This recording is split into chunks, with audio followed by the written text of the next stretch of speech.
प्रधानमंत्री नरेंद्र दामोदर दास मोदी 75तम जन्मदिन अवसर में सारा देश में आज व्यापक वृक्षरोपण कार्यक्रम आयोजन कर अवसर में सरकारी निर्देश अनुसार बंद ब्लॉक में विभिन्न विद्यालय उच्च माध्यमिक विद्यालय और महाविद्यालय मानक प्रधानमंत्री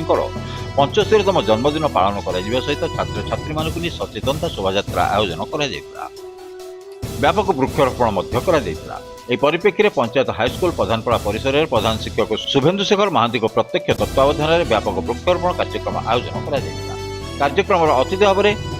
स्थानीय सरपंच गजेन्द्र कुमार सेठी पीओ गणेश चंद्र नायक विद्यालय प्रतिष्ठाता सभ्य विशेष समाजसेवी शेख जलालुद्दीन जोगदे परिवेशर संतुलन रक्षा करने निमंते प्रधानमंत्री यह अभिनव प्रयास संपर्क में आलोकपात कर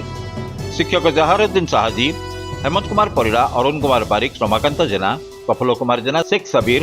जगन्नाथ द्विवेदी शेख रिहाज अली कर्मचारी बुद्धिराम साहू शरद साहू निजामुद्दीन खां सहित छात्र छात्री मैंने सहयोग करने सहित वृक्षरोपण करते महताब मईश विद्यालय परिसर में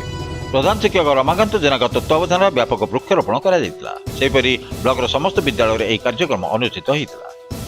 बंदर सुकांत जेना रिपोर्ट उत्कल ओडिया।